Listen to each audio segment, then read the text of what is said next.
What's up, y'all, and welcome back to the channel. This is week 6 of our bourbon of the week. If this is your first time tuning in, what we do is we take the bourbons in my collection behind me, we rank them on price, taste, drinkability, we throw them on a ranking sheet, and we see who breaks down to the number one bourbon. If you think you have a bourbon that deserves to be on the list, make sure you drop it in the comment section below. I'll grab a bottle, I'll try it out, we'll see where it falls on the list. If you commented last week, I know you're probably here to see who won the Lights Out traditional sip glass. We're going to be doing that giveaway at the end of the video, so make sure you stick around. If you haven't already, click that subscribe button and turn your notifications on. We're going to be doing giveaways like this all the time. As for this week, I wanted to get something new on the line. I know nobody commented this before, but I wanted to make sure we got this label up there just because it is a popular label and a lot of people see it in the stores often. So I wanted to make sure we got this one up there. And that's going to be Jefferson's Reserve. This is the very old Kentucky straight bourbon whiskey, very small batch.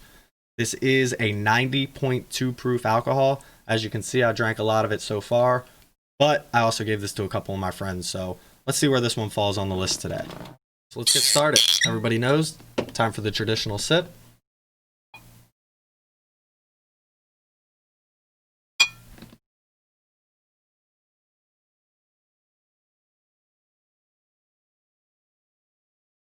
Definitely smooth.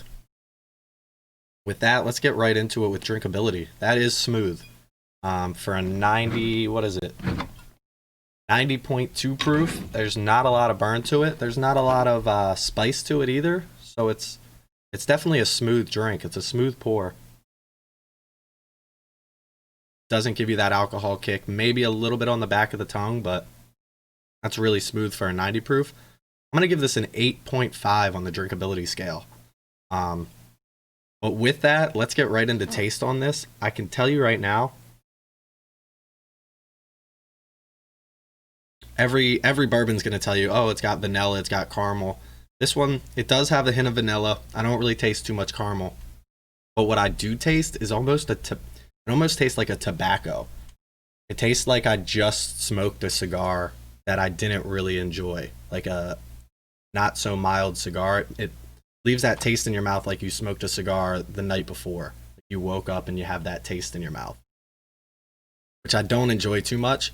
A lot of people do like to pair tobacco and bourbon, or cigars and bourbon. So this would probably, if you're a big cigar guy and you're trying to get from the cigar to the bourbon world, this is probably something good to pair with a cigar, just because it does already have that tobacco-y taste.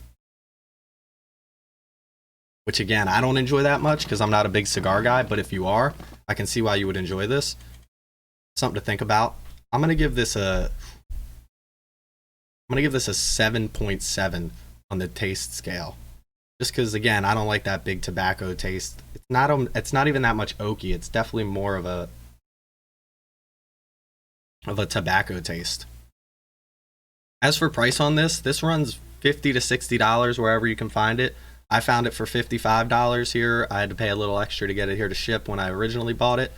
But $50 to $60 for Jefferson's line. Jefferson's obviously a more popular line.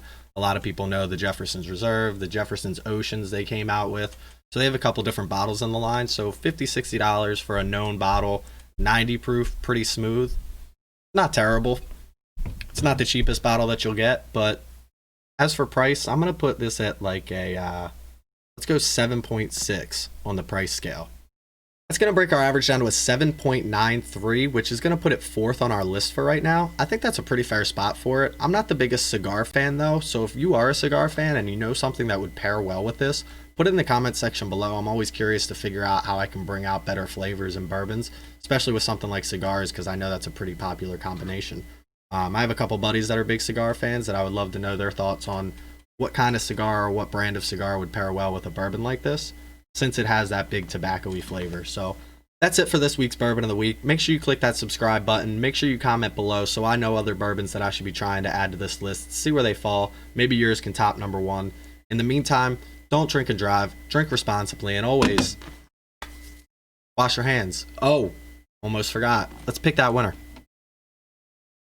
I messed around with a couple of these random YouTube video comment pickers. This seems to be the best one. You don't have to log in, sign up, waste your time with anything like that. Just a few clicks of the button, and now we can pick a comment. Good luck, everybody. Jeffrey Stokes just tried to pick up a bottle of Russell's and they were all out. Got Knob Creek Kentucky Straight Bourbon and Jefferson's very special small batch. The Knob Creek Kentucky Bourbon seemed to be a really good deal for a 100 proof bottle at $30. I'll report back. Cheers. Next time you're drinking that Knob Creek, Jeff, you can be drinking it out of this lights out. Time for the traditional sip glass. Thank you for your comment, brother. Thank you for your subscription. I look forward to seeing everybody next week. Week 7, Bourbon of the Week. Cheers, everybody.